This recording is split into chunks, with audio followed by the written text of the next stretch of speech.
नमस्कार, स्वागत है आप सभी का डीडी न्यूज के इस खास बुलेटिन एक्सप्रेस 100 में, जहां हम आपके लिए लेकर आते हैं राजनीति, मनोरंजन, देश, दुनिया, खेल और व्यापार जगत की सभी बड़ी खबरों को एक्सप्रेस यानी फटाफट अंदाज में। मैं हूं शहला निगार। खबरों को देखते हैं तेज रफ्तार के साथ। प्रधानमंत्री नरेंद्र मोदी की अमेरिका यात्रा का दिन जैसे जैसे करीब आ रहा है, वैसे वैसे दोनों देशों में तैयारियों के साथ साथ उत्साह भी लगातार बढ़ता जा रहा है। एक तरफ कूटनीतिक स्तर पर तैयारियां हो रही हैं, तो वहीं अमेरिका के प्रवासी भारतीय भी बेसब्री से प्रधानमंत्री का इंतजार कर रहे हैं। प्रधानमंत्री नरेंद्र मोदी 21 जून से 24 जून तक अमेरिका के दौरे पर रहेंगे। उससे पहले भारतीय अमेरिकी मूल के लोगों ने वॉशिंगटन में एकता रैली आयोजित की। इस रैली में बड़ी संख्या में लोग शामिल हुए। प्रधानमंत्री नरेंद्र मोदी 21 जून को न्यूयॉर्क में संयुक्त राष्ट्र मुख्यालय में अंतर्राष्ट्रीय योग दिवस पर आयोजित कार्यक्रम में शामिल होंगे। संयुक्त राष्ट्र मुख्यालय के लॉन में प्रधानमंत्री नरेंद्र मोदी के आगमन को लेकर तैयारियां जोर शोर से चल रही हैं। प्रधानमंत्री नरेंद्र मोदी ने कहा है कि अंतर्राष्ट्रीय योग दिवस के मौके पर संयुक्त राष्ट्र के मुख्यालय में योग प्रदर्शन के नेतृत्व करने को लेकर भारतवंशियों में काफी उत्साह है। उन्होंने सभी से योग को अपनी दिनचर्या में शामिल करने का आह्वान किया है। प्रधानमंत्री नरेंद्र मोदी अमेरिका में अंतर्राष्ट्रीय योग दिवस के कार्यक्रम की अगुवाई करेंगे। इस पर संयुक्त राष्ट्र में भारत की स्थायी प्रतिनिधि रुचिरा कंबोज से खास बातचीत में रुचिरा कंबोज ने कहा कि अमेरिका के लोग इस पर यकीन नहीं कर पा रहे हैं कि पीएम मोदी खुद योग दिवस पर उनके बीच होंगे। अमेरिका के संयुक्त राष्ट्र मुख्यालय में होने जा रहे अंतर्राष्ट्रीय योग समारोह में मशहूर गायिका मैरी मिल्बेन भी शामिल होंगी। उन्हें 23 जून को वॉशिंगटन में रोनाल्ड रीगन बिल्डिंग में भारतीय समुदाय के कार्यक्रम में प्रस्तुति देने के लिए आमंत्रित किया गया है। पीएम मोदी के अमेरिका दौरे पर कनेक्टिकट के लेफ्टिनेंट गवर्नर सुसान बाइसेक्विज ने कहा है कि ये एक विशेष अवसर है, क्योंकि दुनिया के सबसे बड़े लोकतंत्र के नेता दुनिया के सबसे पुराने लोकतंत्र का दौरा कर रहे हैं। जॉर्जिया के सीनेटर शॉन स्टील ने पीएम मोदी के दौरे पर कहा कि अमेरिका के साथ भारत के संबंधों को लेकर वो पीएम मोदी का आभार जताते हैं। उन्होंने कहा कि भारतीय समुदाय के लोग हमारी संस्कृति और अर्थव्यवस्था को मजबूत कर रहे हैं। अमेरिका की सीनेट विदेश संबंध समिति के अध्यक्ष बॉब मेनेंडेज ने कहा कि पीएम मोदी की यात्रा दोनों देशों के रिश्तों में महत्वपूर्ण क्षण है। वहीं वैश्विक शांति गठबंधन के अध्यक्ष डॉक्टर हावर्ड सेटल ने भी कहा कि शांति के प्रति पीएम मोदी हमेशा से प्रतिबद्ध रहे हैं। अमेरिका की जानी मानी हस्तियों ने प्रधानमंत्री नरेंद्र मोदी के अमेरिका दौरे को महत्वपूर्ण बताते हुए इसे द्विपक्षीय रिश्तों की नई इबारत लिखने का अवसर बताया है। उनका कहना है कि पीएम मोदी की ये यात्रा दोनों देशों में रह रहे लोगों के परस्पर संबंधों को भी नई ऊर्जा देगा। अमेरिका में रह रहे भारतीय समुदाय के लोगों में भी पीएम मोदी के दौरे को लेकर जोश देखते ही बनता है। पीएम मोदी अमेरिका में कई कार्यक्रमों में शामिल होंगे। इन आयोजनों की जोरदार तैयारी चल रही है। प्रधानमंत्री नरेंद्र मोदी ने तूफान बिपरजॉय जैसी प्राकृतिक आपदाओं से निपटने में देश की आपदा प्रबंधन क्षमता को एक मिसाल बताया और कहा कि पिछले कुछ साल में देश में प्रकृति के संरक्षण पर बल दिया गया। पीएम मोदी ने कहा कि प्रकृति का संरक्षण आपदाओं से लड़ने का महत्वपूर्ण तरीका है। उन्होंने कहा कि मॉनसून के दौरान इस दिशा में जिम्मेदारी कई गुना बढ़ गई है। पीएम मोदी ने तूफान जैसी आपदा में कच्छ के लोगों की हिम्मत और तैयारियों की जमकर प्रशंसा की। प्रधानमंत्री ने कहा है कि कैच द रेन जैसे अभियानों के जरिए जल संरक्षण की दिशा में सामूहिक प्रयास हो रहे हैं। उनका कहना है कि नदियां, नहरें और झीलें जल का स्रोत मात्र नहीं है, बल्कि जीवन के विविध पहलुओं और भाव भी उनके साथ जुड़े हुए हैं। भारत और वियतनाम के बीच आज रक्षा क्षेत्र में आपसी सहयोग बढ़ाने के इरादे से द्विपक्षीय बैठक होगी। भारत दौरे पर आए वियतनाम के रक्षा मंत्री जनरल फान वान यांग आज रक्षा मंत्री राजनाथ सिंह के साथ बातचीत करेंगे। भारत वियतनाम के रक्षा मंत्री आपसी हित के क्षेत्रीय और वैश्विक मुद्दों पर भी विचारों का आदान प्रदान करेंगे। भारत और वियतनाम एक व्यापक रणनीतिक साझेदारी साझा करते हैं। द्विपक्षीय रक्षा संबंध इस साझेदारी का एक महत्वपूर्ण स्तंभ है। रक्षा मंत्रालय आज से नई दिल्ली में अपने विभिन्न विभागों से जुड़े मुद्दों और चुनौतियों पर विचार विमर्श करने के लिए चिंतन शिविर का आयोजन कर रहा है। 2 दिन तक शिविर में रक्षा उत्पादन, सैन्य मामले और प्रशासन से जुड़े मसलों पर चर्चा होगी। G20 पर्यटन कार्य समूह की चौथी बैठक और पर्यटन मंत्रियों की बैठक आज से गोवा में हो रही है। 2 दिवसीय बैठक का उद्देश्य आर्थिक विकास को मजबूती देना, सांस्कृतिक विरासत संरक्षित करना और क्षेत्र के स्थायी विकास को प्रोत्साहन देना है।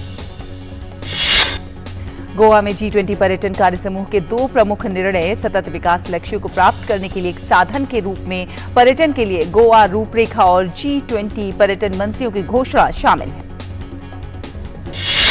गोवा में G20 सदस्य देशों के प्रतिनिधि, केंद्र सरकार के मंत्रालयों, विभिन्न राज्य सरकारों और अंतर्राष्ट्रीय संगठनों के सदस्य शामिल होंगे। बैठक में भाग लेने वाले अंतर्राष्ट्रीय प्रतिनिधियों का गोवा पहुंचने पर पारंपरिक स्वागत हो रहा है। G20 सतत वित्त कार्य समूह की तीसरी बैठक आज से तमिलनाडु के महाबलीपुरम में हो रही है। G20 देशों के सदस्यों समेत आमंत्रित प्रतिनिधि और अंतर्राष्ट्रीय संगठन इस बैठक में शामिल हो रहे हैं। सस्टेनेबल फाइनेंस वर्किंग ग्रुप की बैठक में क्लाइमेट फाइनेंस के लिए पर्याप्त संसाधन जुटाने के लिए मैकेनिज्म बनाने, फाइनेंस को इनेबल करने जैसे विषयों पर चर्चा होगी।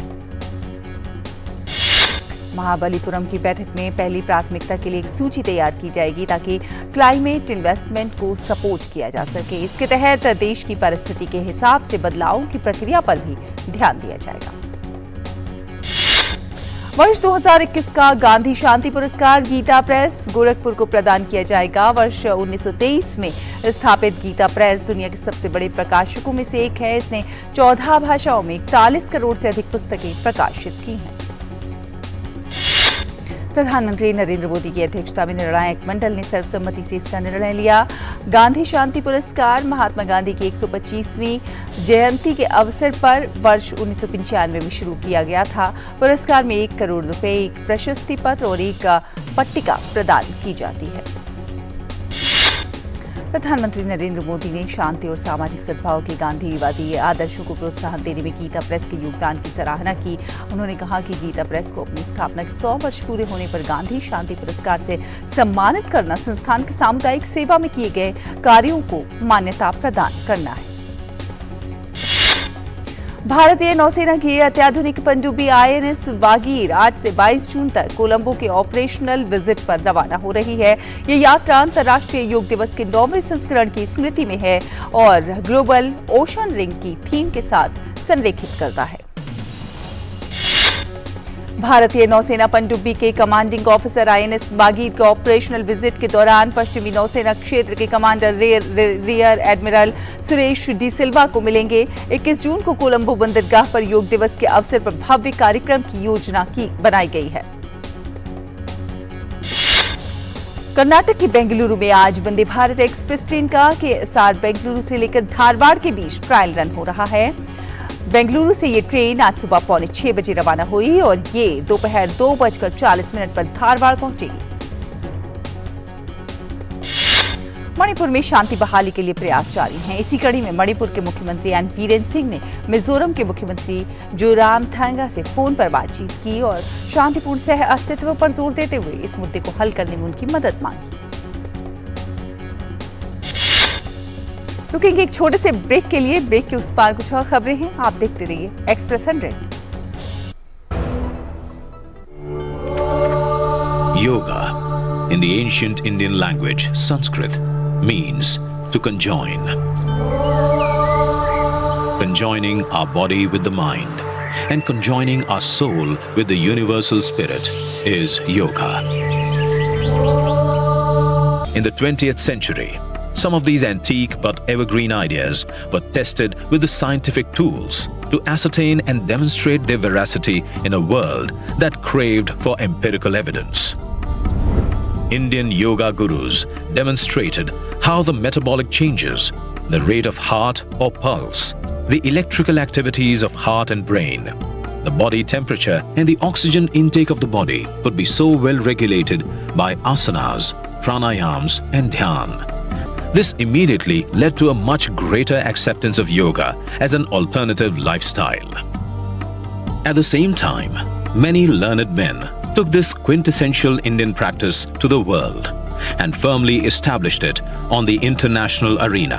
आयुष मंत्रालय, भारत सरकार द्वारा जनहित में जारी। वसुधैव कुटुम्बकम्।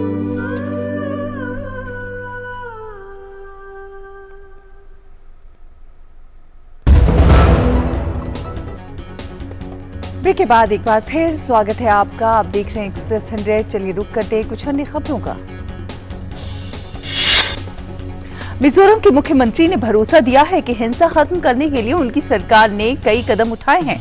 उन्होंने कहा कि वो केंद्र सरकार और मणिपुर सरकार की ओर से इस मामले में उठाए गए कदमों का समर्थन करते हैं।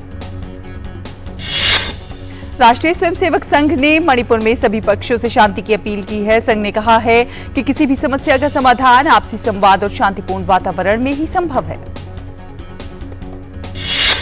पश्चिम बंगाल में पंचायत चुनाव की घोषणा और नामांकन प्रक्रिया शुरू होते ही राजनीतिक हिंसा फिर से शुरू हो गई है। हिंसा में जहां कई लोगों की जान चली गई है तो बड़ी संख्या में लोग घायल भी हुए हैं।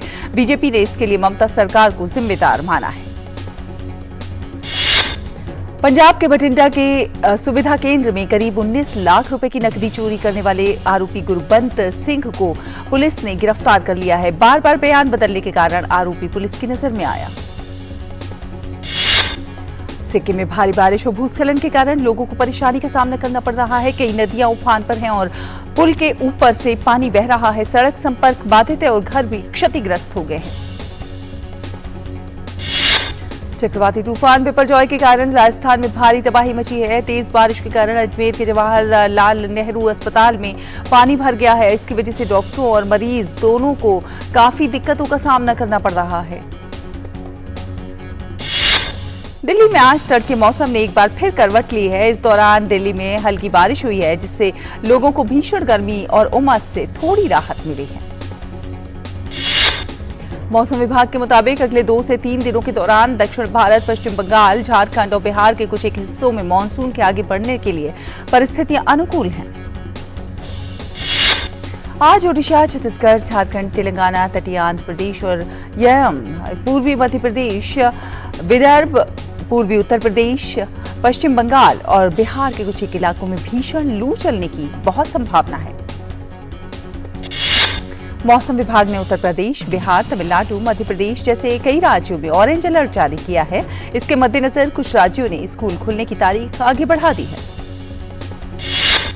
चालू वित्त वर्ष में 17 जून तक देश का शुद्ध प्रत्यक्ष कर संग्रह 11.18% बढ़ा है। इस वृद्धि के साथ शुद्ध प्रत्यक्ष कर संग्रह 3.80 लाख करोड़ रुपए हो गया है। वित्त मंत्रालय ने बताया कि चालू वित्त वर्ष की अप्रैल-जून तिमाही में अग्रिम कर संग्रह 17 जून तक 1,16,776 करोड़ रुपए रहा। ये पिछले साल की समान अवधि से 13.70% अधिक है। चालू वित्त वर्ष में कुल 39,578 करोड़ रुपए के रिफंड जारी किए गए।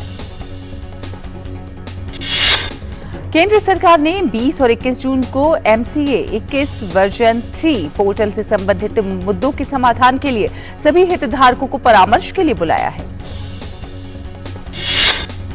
सेबी ने जी इंटरप्राइजेस के मामले में प्रतिभूति एवं अपीलीय न्यायाधिकरण को दिए गए अपने जवाब में कहा है कि इस बड़ी सूचीबद्ध कंपनी के मानद अध्यक्ष और प्रबंध निदेशक ने हेराफेरी कर जनता के पैसे को निजी कंपनियों में भेज दिया।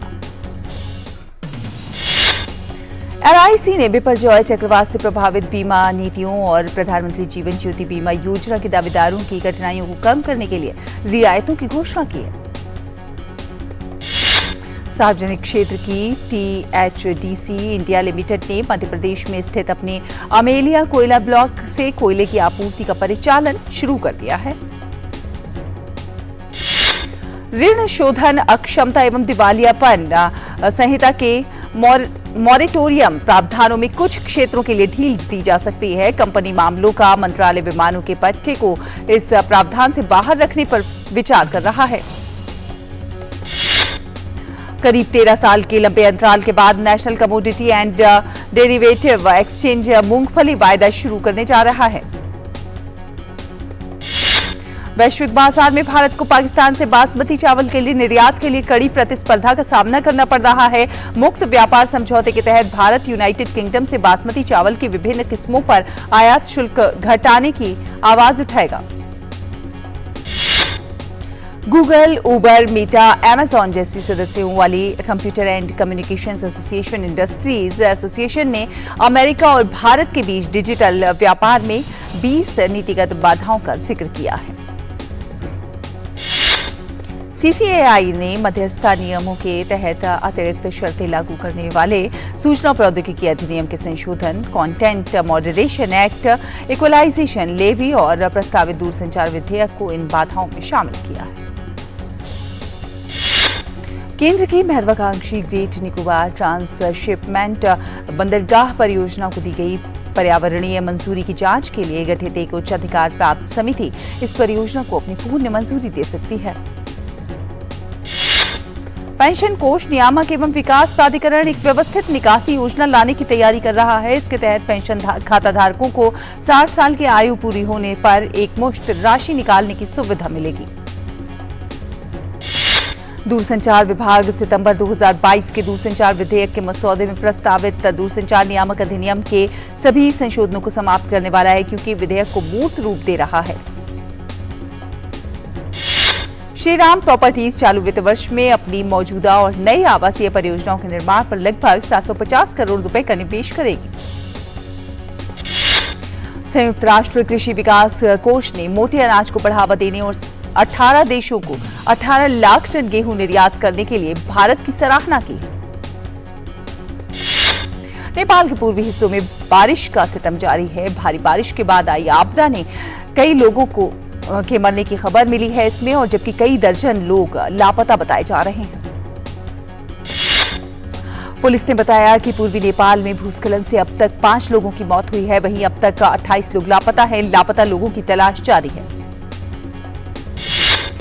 मौसम पूर्वानुमानकर्ताओं ने आगामी दिनों में नेपाल में भारी बारिश रहने की चेतावनी दी है और नदियों का जलस्तर बढ़ने का अलर्ट जारी किया है। अमेरिका के शिकागो में हुई गोलीबारी की एक घटना में एक व्यक्ति की मौत हो गई है और 19 अन्य लोग घायल हो गए हैं।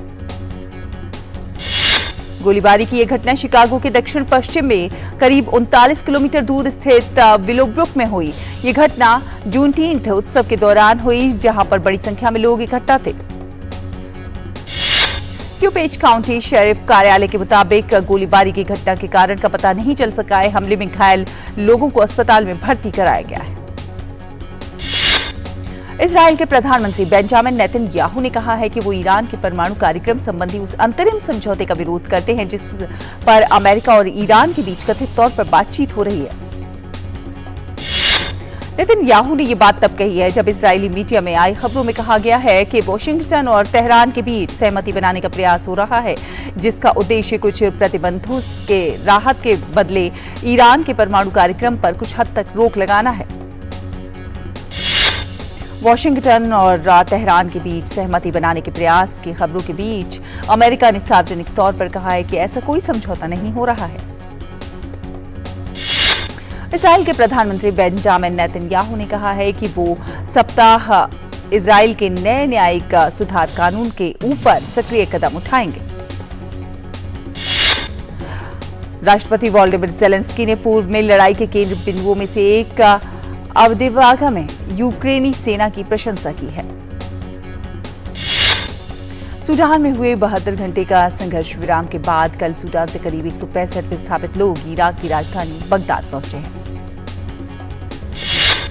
इराक के विदेश मंत्रालय के मुताबिक इराक ने इन सूडानी, इराकी और सीरियाई नागरिकों को पोर्ट सूडान से निकाला। इराक के विदेश मंत्रालय के मुताबिक सूडान में संघर्ष शुरू होने के बाद से इराक वहां से अब तक 595 लोगों को निकाल चुका है। रुकेंगे एक और छोर से ब्रेक के लिए, जल्द हाजिर होंगे। आप बने रहिए हमारे साथ। ऋषि मुनियों की दीर्घ आयु का योग है आधार। स्वस्थ तन और मन से बदले जीवन का आकार। करे योग रहे निरोग।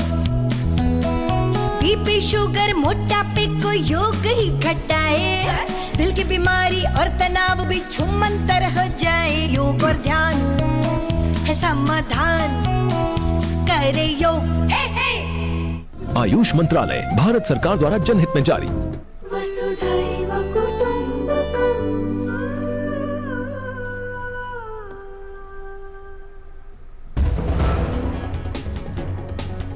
ब्रेक के बाद स्वागत है आपका। रुक करते हैं कुछ अन्य खबरों का। मिस्र के विदेश मंत्री सामेह शौकरी ने कहा है कि रूस के साथ चल रहे संघर्ष में राजनयिक वार्ता की वापसी पर जोर देने के लिए अफ्रीकी नेताओं का एक शांति प्रतिनिधिमंडल पहुंचा, क्योंकि मुद्रास्फीति, खाद्य सुरक्षा और ऊर्जा सुरक्षा के मामले में संघर्ष का प्रभाव अफ्रीकी महाद्वीप पर सबसे ज्यादा पड़ा। दक्षिण अफ्रीका के राष्ट्रपति सिरिल रामाफोसा ने यूक्रेन और रूस के लिए अफ्रीकी प्रतिनिधिमंडल के शांति मिशन को प्रभावशाली माना है। रूसी विदेश मंत्री सर्गेई लावरोव ने टेलीविजन पर टिप्पणी में कहा कि मॉस्को ने यूक्रेन के लिए अफ्रीकी योजना के मुख्य दृष्टिकोण को साझा किया है। मैक्सिको में भूकंप के तेज झटके महसूस किए गए हैं। जानकारी के अनुसार मध्य मैक्सिको में 6.3 तीव्रता का भूकंप आया।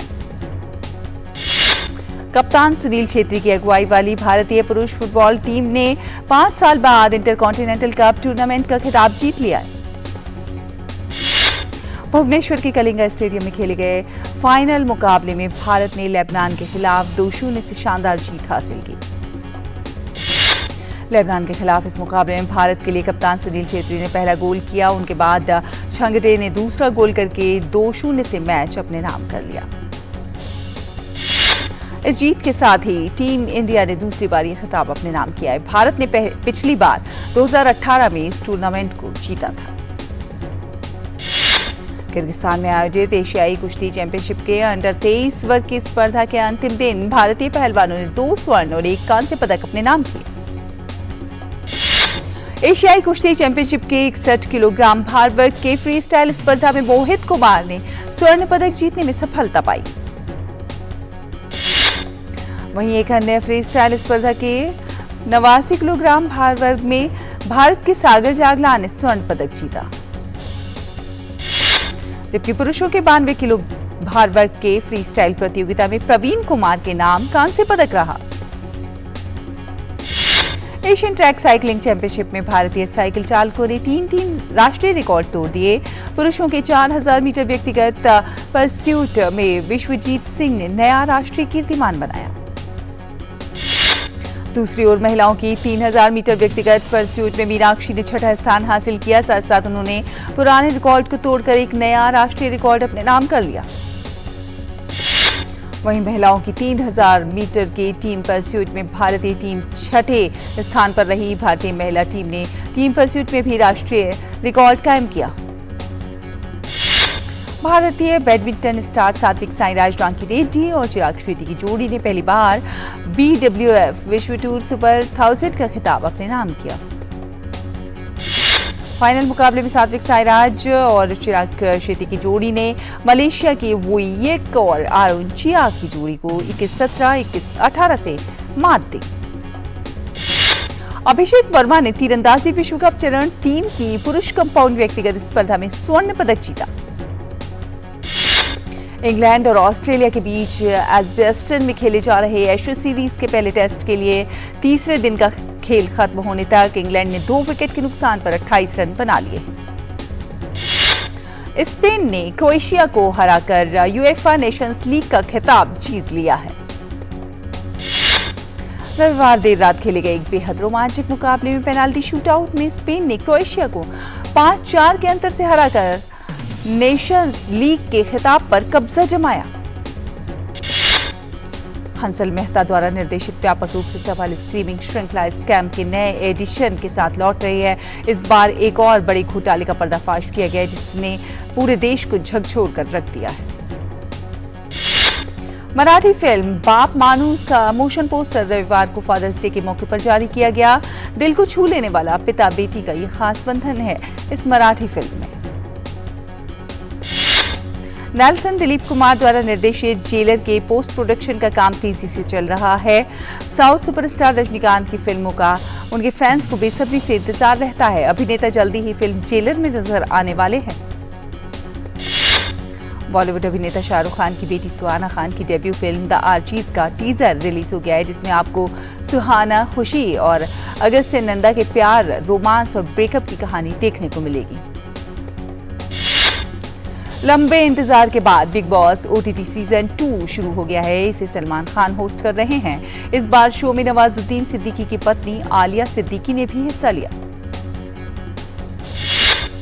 सोशल मीडिया सनसनी, पुनीत सुपरस्टार को शो में एंट्री के महज 24 घंटे के भीतर ही बिग बॉस OTT 2 से बाहर का रास्ता दिखा दिया गया। आदिपुरुष को दुनिया भर में शानदार प्रतिक्रिया मिल रही है। टीम ने जनता और दर्शकों के इनपुट को महत्व देते हुए फिल्म के संवादों में बदलाव करने का फैसला किया है। मलयालम फिल्म इंडस्ट्री के सबसे वरिष्ठ अभिनेताओं में से एक पूजा पुरारवी का इडुक्की जिले के मरयूर में निधन हो गया। वो 86 वर्ष के थे। नेटफ्लिक्स ने आखिरकार बहुप्रतीक्षित सीरीज 3 बॉडी प्रॉब्लम्स का आधिकारिक टीजर जारी कर दिया है। शो की ये झलक दर्शकों के लिए रोमांचक और रोमांचकारी सवारी का वादा करती है। इसी के साथ इस बुलेटिन में फिलहाल इतना ही। DD न्यूज पर खबरों का सफर लगातार जारी है। आगे देखेंगे आज का एजेंडा मेरी सहयोगी आंचल गुलाटी गुंबर के साथ। नमस्कार।